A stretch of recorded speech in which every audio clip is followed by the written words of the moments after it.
Good afternoon, everyone, and I'd like to thank you for joining us on this Chill with the Jim episode where it is always business up top and pajamas on the bottom. Whoa. I am your host, Jim McCarthy, and I am the client advocate for Strix, Louisiana. My job is to make sure that our clients are set up with the best equipment, software, and IT solutions to help make sure that their businesses are running at optimal efficiency. We also have David DeArmond, the owner and founder of Strix Louisiana, with us. Hey there, everybody. David DeOrman, owner of Strix LA. Jim, thanks for the introduction. Glad to see everybody here. You're so electric today, like everything's even just jumping over there. It's amazing. Yeah, I don't know what quite is going on with the video feed today, but we're Telling you, gonna roll with it. We're gonna roll with it's it. I'm so the fast. electricity in the air. It is, and I just so ecstatic that it's producing these issues. So, Let's see what you um, did there.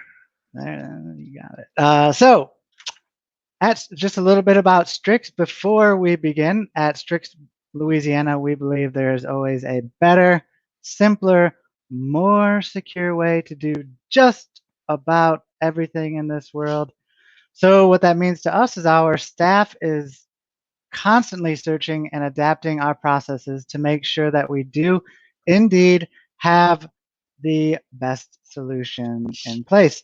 Now, as technology experts or super tech heroes, you might call us, some do, we believe it is our responsibility to help educate our clients as well as others out there on how to best use their current resources.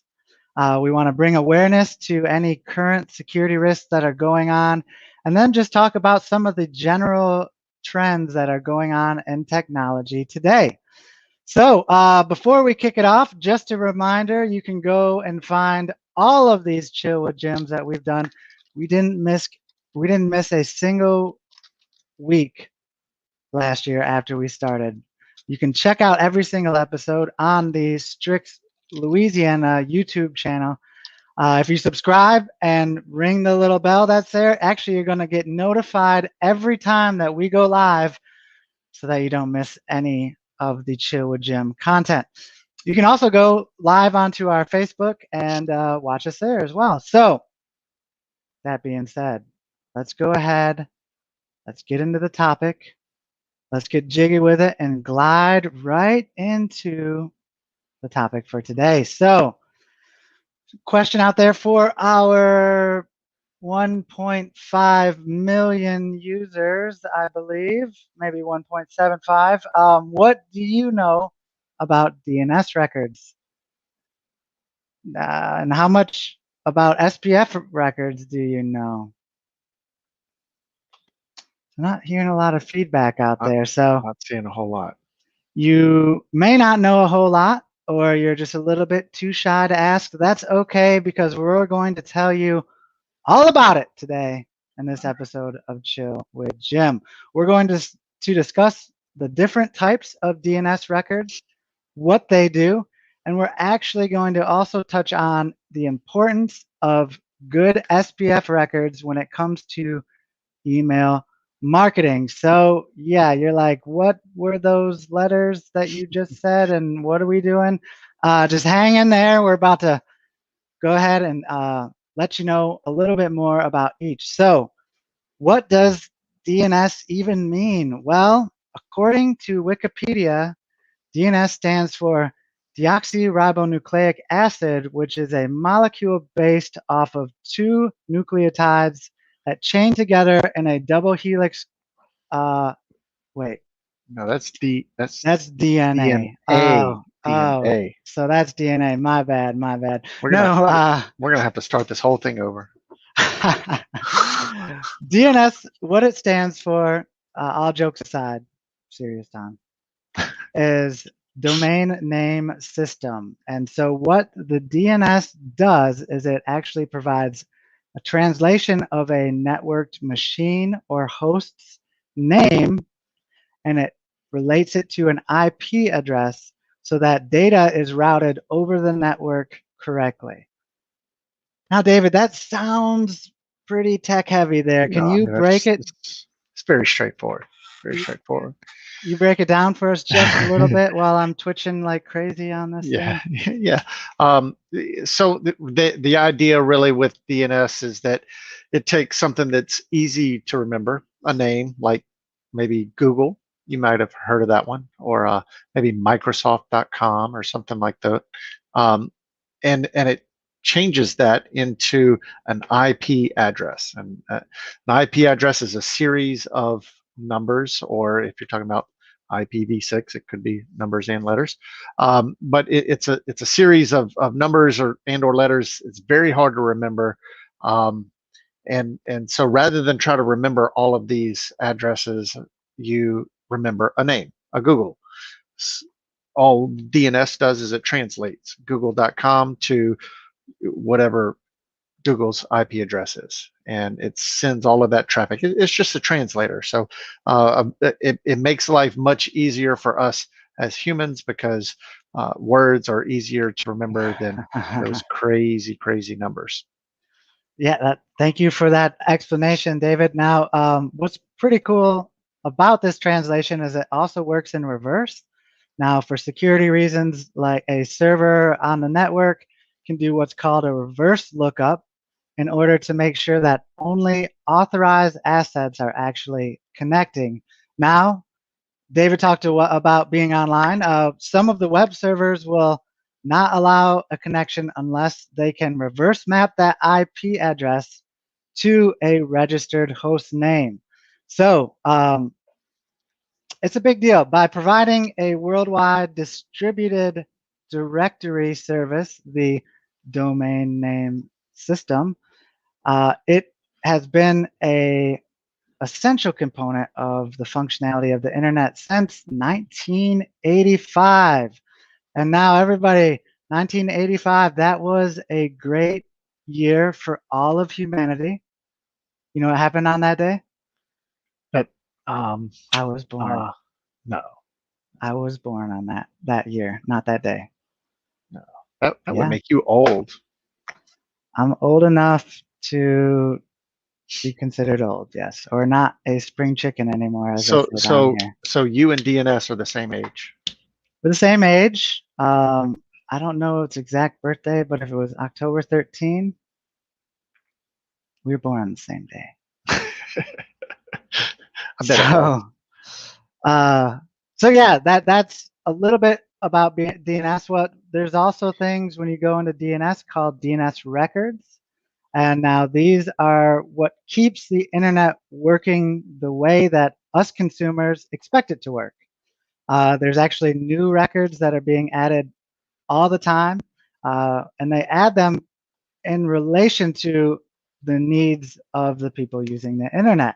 So they're what make a domain such as strixla.com point to a website's IP address like 86.75.309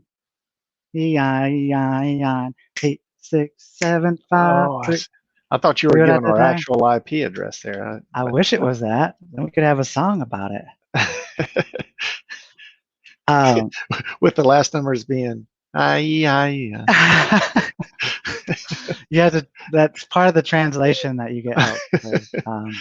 Yeah. So we need these DNS systems and the records to keep the internet functioning and connected. So there's two ways to kind of look at the DNS at the top level here that might help you understand. So the public DNS, now this is when a server is accessible on the public internet. It needs a public DNS record, and its IP needs to be reachable on the internet by that information. Now, David, when they're saying things like servers, is this referring to probably the mental picture that most of us get, which is a computer sitting in a room all by itself? and all lonely in its own server room, or does this apply to other things? Well, I mean, the server, while in today's environment, it really could be almost just about anything. So you of course still have the huge computers, and a lot of times you're talking about going into data centers where it's a huge computer and they're built up with virtual machines, and each of those virtual machines, it's just a pretend little box that you were talking about. Each of those virtual machines can have a network address, an IP address, and so you can have actually a single box have multiple IP addresses. You can even have a single box with multiple servers on. It gets wild. So I guess the basic answer to your question is no. It's not necessarily just a little box. It could be a single little box, but not necessarily just a little box. All right, just wanted to make sure we got that out there so we're not all just thinking of that one type of server. We know that it applies to quite a few different things. There's also a private DNS. Now, this is for the computers and devices that live behind a firewall, or they're all within their own internal network. They're going to use private DNS records so that the local computers, the local devices, can identify themselves, and that way it's known that they are supposed to be on this network. Outside users from the internet will not have direct access to those devices. So hopefully that helps paint a little bit more of a picture as to what we're referring to when we talk about DNS. And go ahead, David.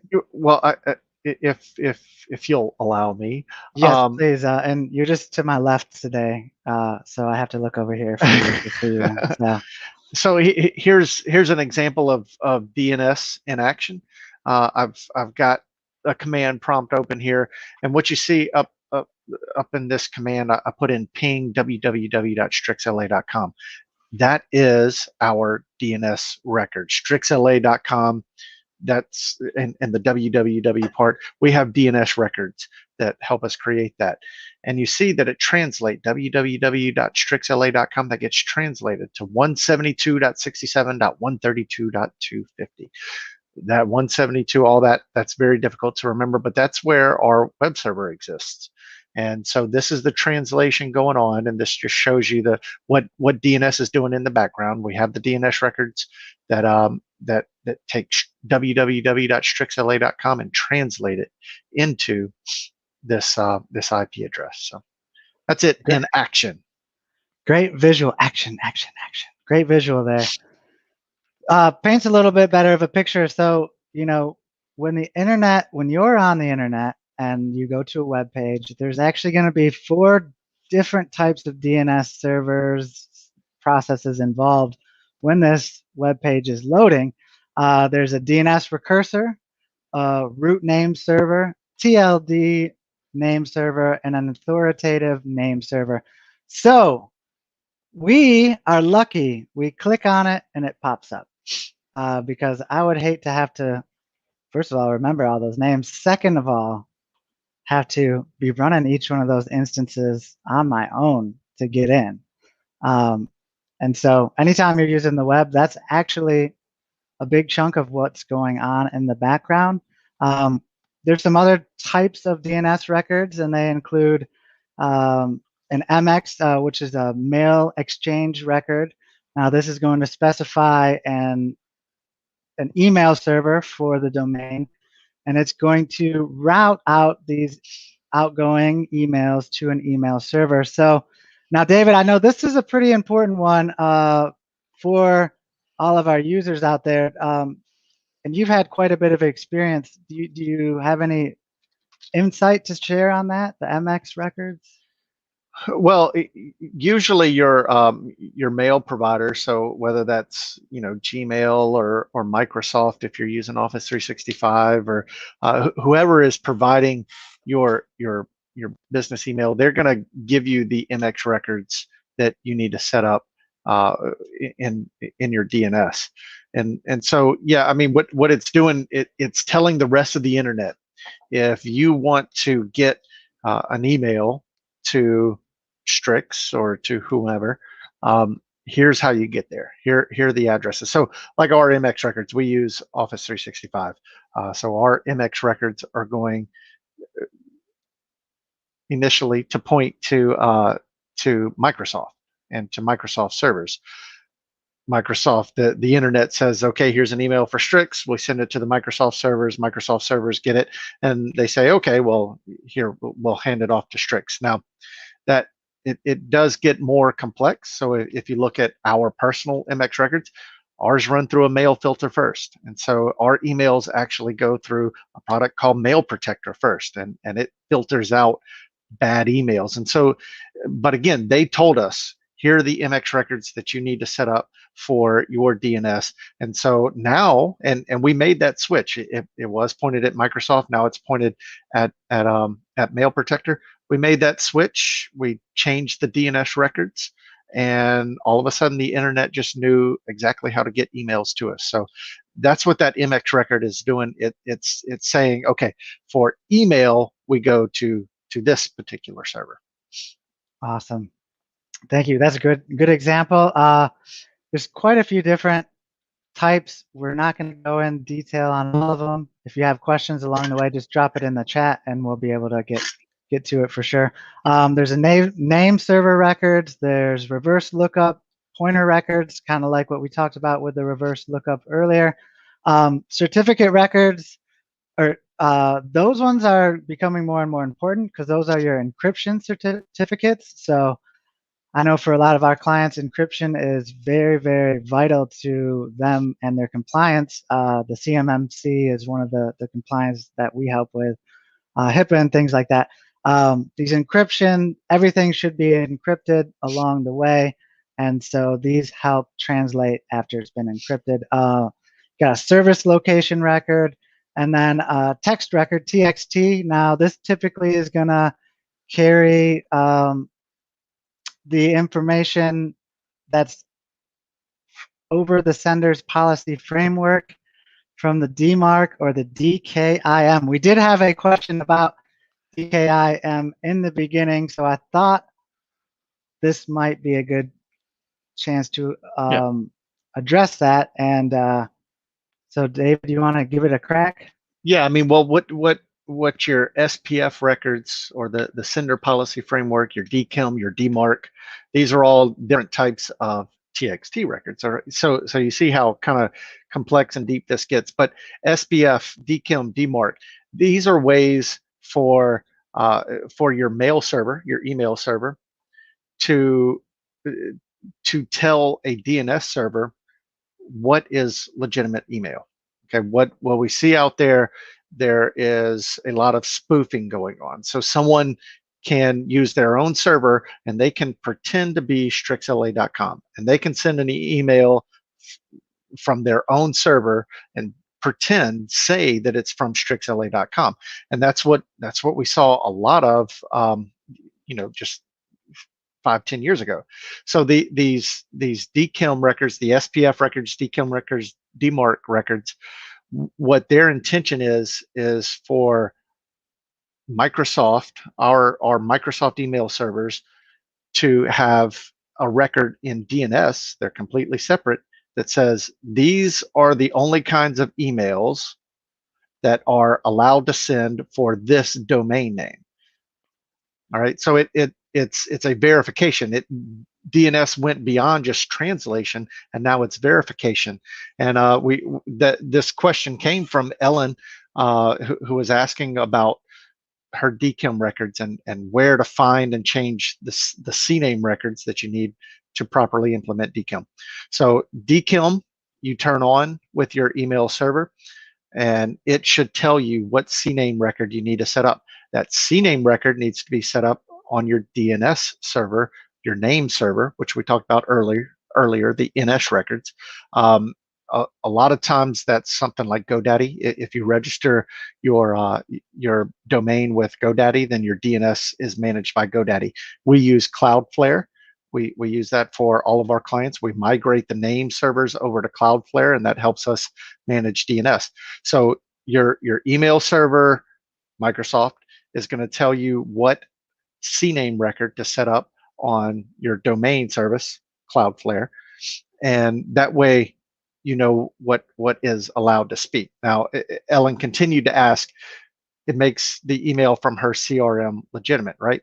That's right. So what you can also do with SPF records, with DMARC records, is say this other system out there is also allowed to send emails from me. So I think Ellen uses Keep for her CRM. That's a very common, powerful one there. Talk to her if you want more information. I think she actually helps people set that up. But what that does is says, okay, Keep is allowed to send emails from my domain because I've told the DNS records that it's okay. And so all of the DNS servers out there, they're going to look, they're going, okay, well, this is fine. Keep is allowed to do this. So we're going to let this email pass through. And then when the emails are received, the emails we get at Strix, Microsoft is checking all of the, kind of checking that flow. And they're saying, hey, did it pass all of these checks? And if it doesn't pass those checks, then we may quarantine it. That's also why we use Mail Protector. Mail Protector goes a little bit deeper, and it says, okay, well, it doesn't match SPF records, it doesn't match the DMARC records, it doesn't match the DKIM records. We're blocking this email. We're not letting it go through. Yeah. And it's because all of those verifications were not set up. So in general, that's a very good thing. It makes you much more secure. It can cause an outage from time to time if you don't know what records to set up. If you don't know to set up an SPF record, then maybe you don't set it up, and all of a sudden you go to send emails from your CRM and they don't make it through. That's the reason why, because the SPF records are not set up quite right. Awesome. Now, that was a great question to lead us into exactly what he's talking about, the SPF. So it's not just used for sunblock. That's that sender policy framework we were just talking about, and it's used to authenticate the sender of an email, and it's going to place a record in there with the ISP, something like Cox or Comcast, that can verify that a mail server is actually authorized to send email from this specific domain. And so, like we talked about, an SPF record is actually a TXT record, which is actually a type of DNS record, correct? Yeah. So you can see how these things just kind of keep mushrooming out further and further. And yeah, like they're gonna record and contain a list of IP addresses that are allowed to send an email on behalf of that domain. We've been using strixla.com. And so with SPNF or SPF, an organization can publish authorized mail servers to make sure that there isn't any spoofing going on. Now, spoofing happens in a lot of ways, but this is a big one that's a lot of people are falling into out there. You're getting emails. If you ever notice, you get an email from a let's say it's Microsoft, and the email address just doesn't match up.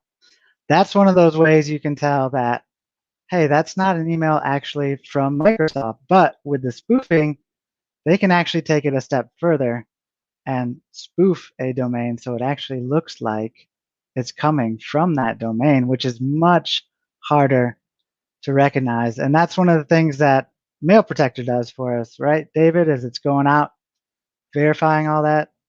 Yeah, it's taking a look at all of those records and saying, is this email coming from someone that it really should be coming from?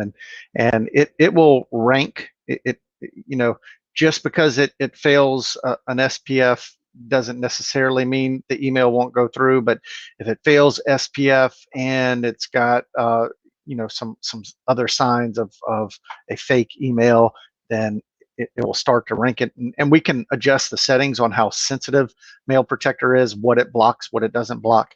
But yeah, that's what it's doing. It's grading each and every email that comes into us to say, is this a legitimate email? What are the chances that this is not a legitimate email and we need to block it? Since most of your phishing attempts come in and they're faking all of these things, it's really a great way to protect yourself from phishing attempts. Yeah, and on the side of email marketing, it's very important to make sure that your SPF records are set up correctly.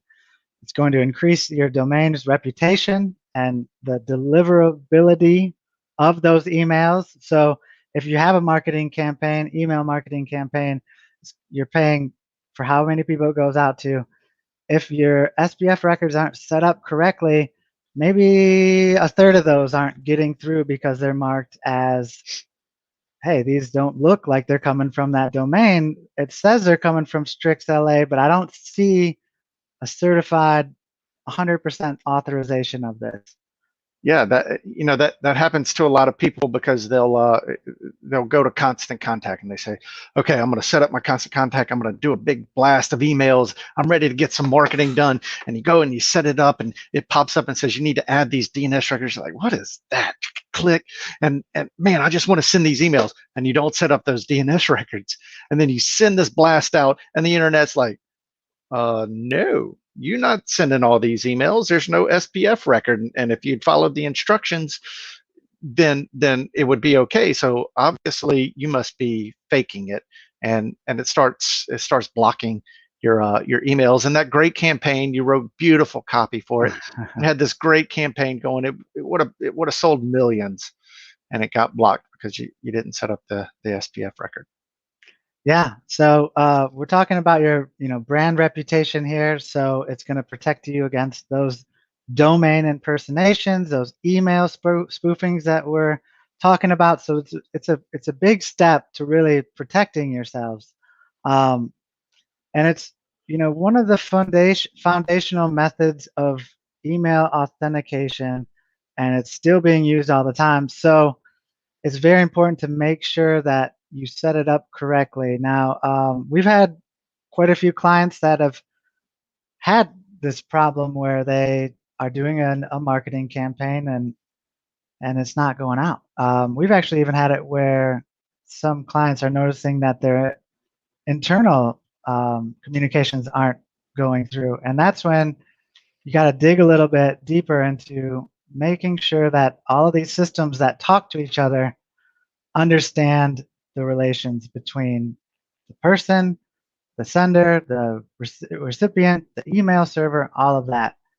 These are all little pieces of that puzzle. Yeah, that's and they change, and that's what can make it difficult. You're going along, you're sending emails, you think everything's fine, and then Microsoft or Google or somebody makes a change to their policies, and maybe they're trying to be a bit more secure or protect their clients a little bit more, and so they start blocking things that they used to not block, or maybe they set up outbound spoofing as well, and all of a sudden things that you used to do, you no longer are allowed to do through Microsoft servers unless you have the right record set up. And they made that change and you didn't know they were making the change, and they did it, and now your stuff's not going through, and it worked yesterday and it doesn't work today, and all it takes is an SPF or some other DNS record change. Yeah, and they probably sent you an email about it mixed in with all their other marketing stuff they send you, and you see all these letters, and most of us probably say next on the email because we don't know what they're talking about. But I think it's very important to understand. So there's a lot of ins and outs we talked about along the way. Now, David, as a business owner myself, if let's say I am, and I want to just set all this up myself, is it easy? Should I be looking into help from another company? Uh, we went over so many acronyms just a little while ago. Is it better just to kind of bring in an expert to help set all this up? Well, I mean, yeah, I certainly think so. We have worked with a lot of businesses, a lot of tech savvy businesses, and still these DNS records, they're not something that you necessarily live in. So a lot of times you set them up once and you don't look at them or mess with them for a couple of years. And so even though you can get into it, you can learn it, you can figure it out, you're going to forget unless you do it again next week. And so how often do you want to go through that process, and is it going to register in your mind that emails are failing because of DNS records? And like I said, we've got some very tech savvy customers of ours, and all of them are all they run into these issues where we get into DNS and it's like that's a little bit confusing. So I would certainly suggest you find somebody that's familiar with DNS, that uses DNS pretty often, and can make it work for you. Like Ellen mentioned, she mentioned here on YouTube, if your DNS records are set up incorrectly, especially if you get flagged by one of these blacklists as someone who is spoofing, you can get your domain blacklisted, and even legitimate emails won't go through. Yeah. We there was a little incident a couple of weeks ago with Microsoft and the way that they were handling. I think it was some of the DMARC records, and Brad Proctor's been on the show several times here, and he and I were discussing it. He had emails that looked like they were getting blocked by Microsoft. They're legitimate emails, and it came about because of one of these blacklists that are out there, and Microsoft made a mistake and used the blacklist in the wrong way, or got it added in the wrong way, and so it caused email problems.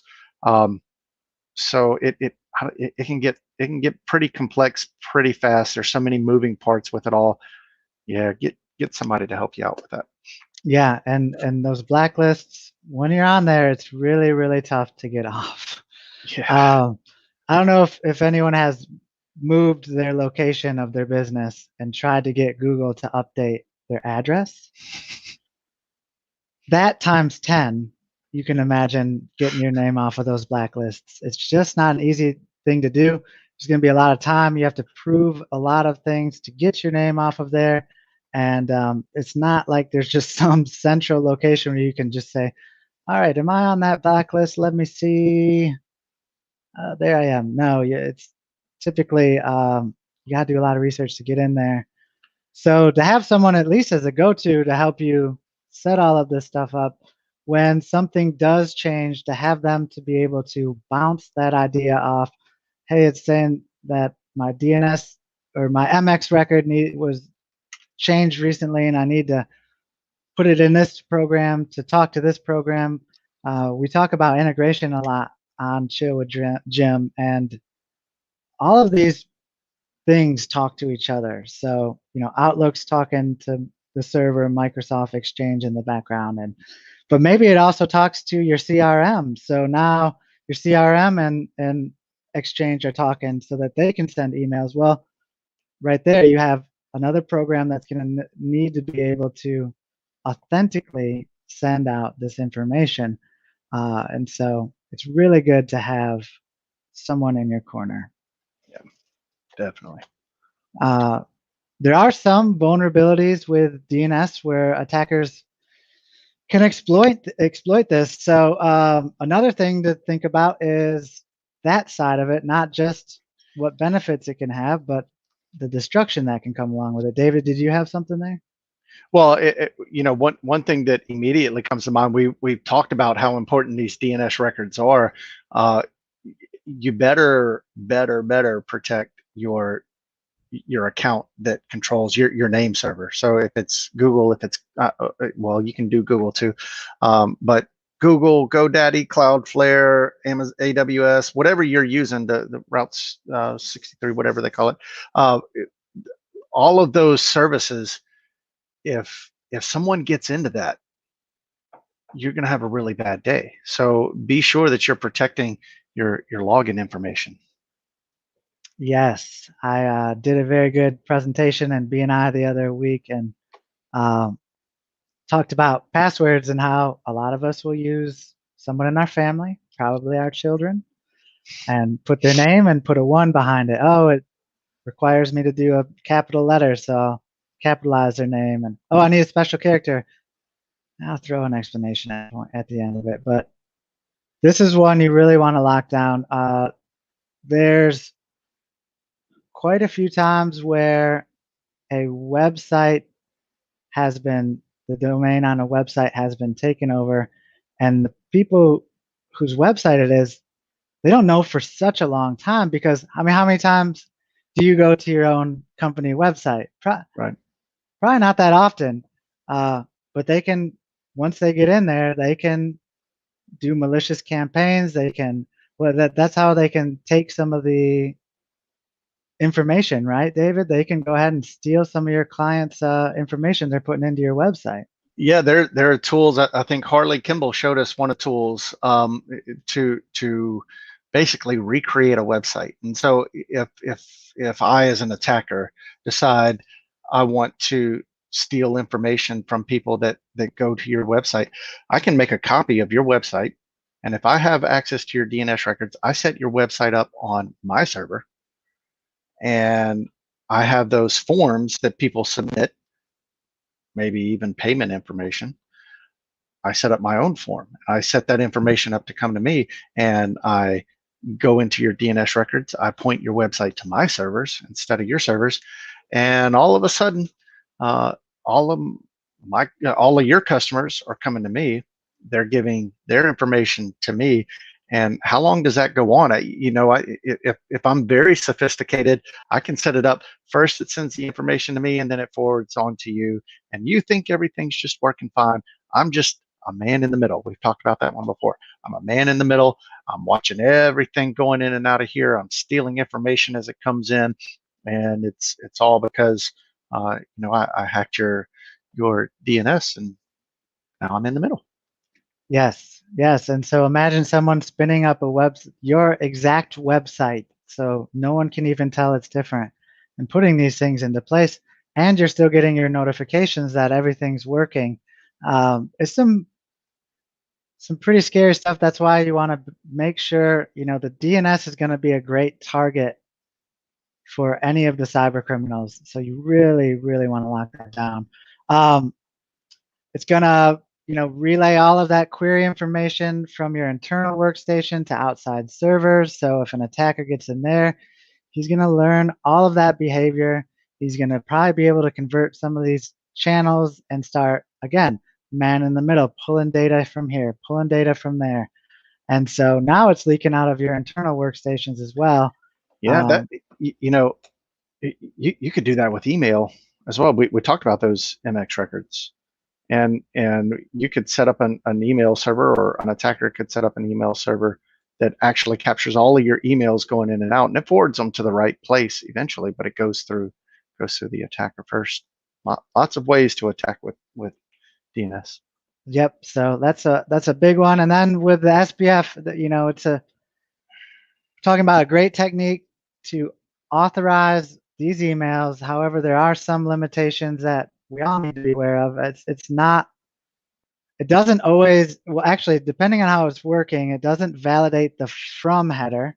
So this header is shown in most clients as the actual sender on the message, and SPF does not validate the header from, but uses the envelope from to determine the sender's domain.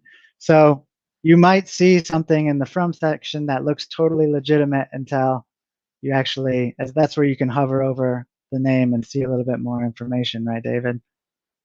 Yeah, that you pull up those headers and you can see everything. That's one of the things I like about Mail Protector and why we use it, because it lays all of that information out very well.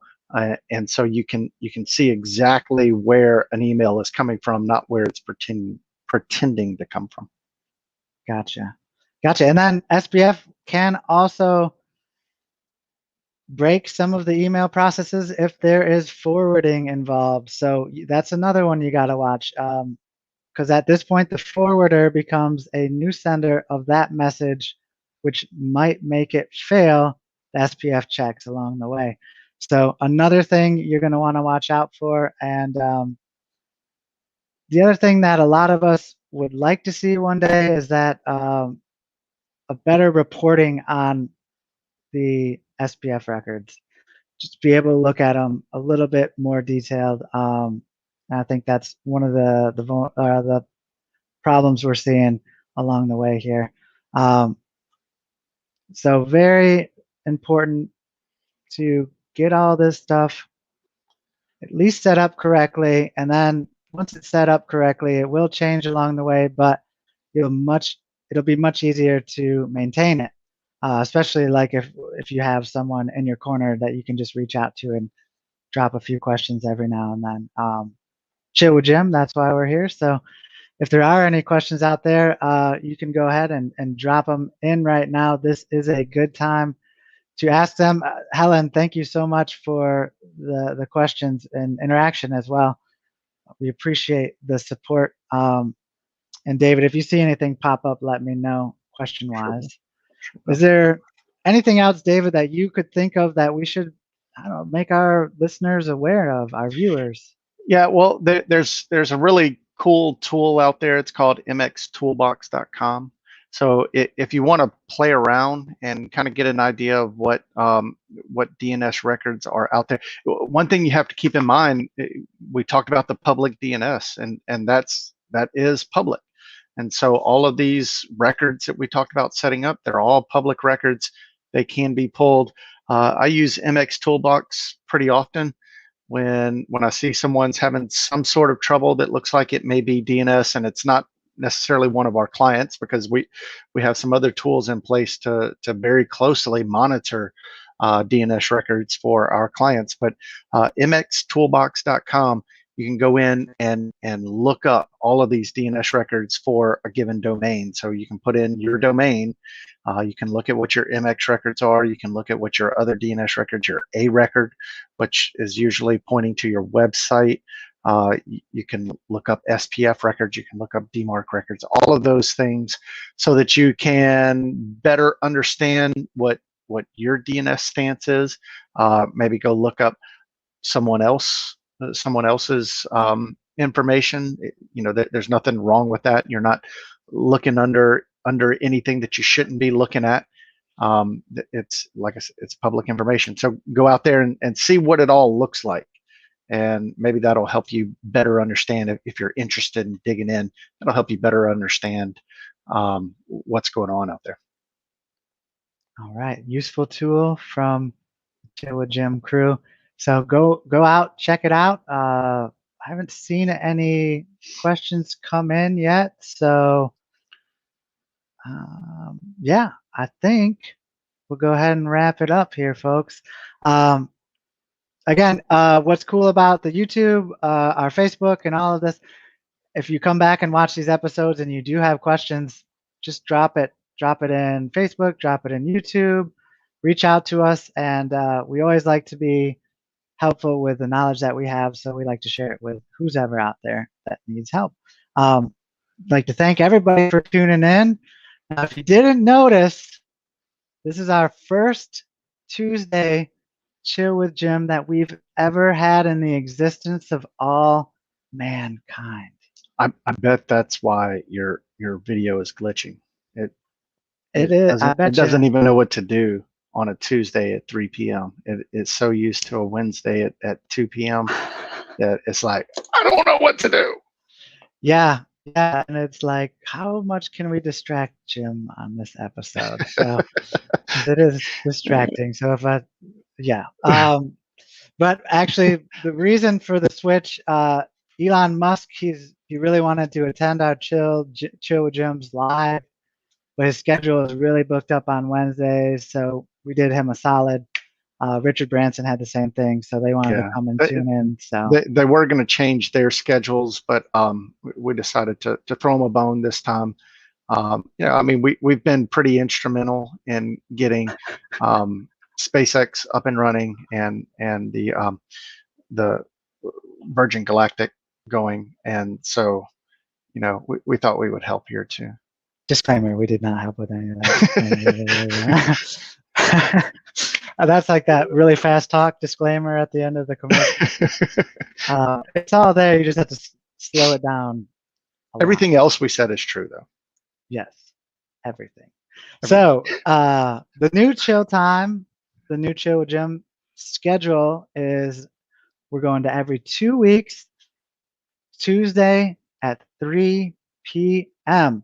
We're Central. stepping up, yeah, Central Time. Thank you, thank you. I forget, with that 1.75 million people, they're all over the globe. Yeah. That is Central Time, and we're just stepping up our game a little bit with making this content a little more memorable,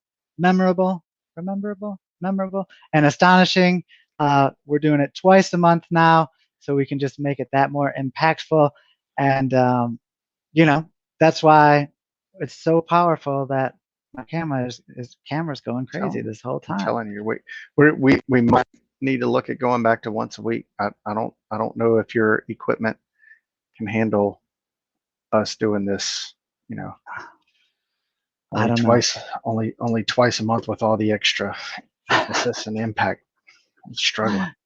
And we get on early. We try to address all of these types of issues if they do happen before the episode. So we had about 15 minutes worth of trying to figure it out, and we just had to go with it. So if you're getting a little dizzy from the glitch, I do apologize. With our new schedule, we're still going to have our special guest once a month come on. They're going to share their awesome expertise with us, and expertise.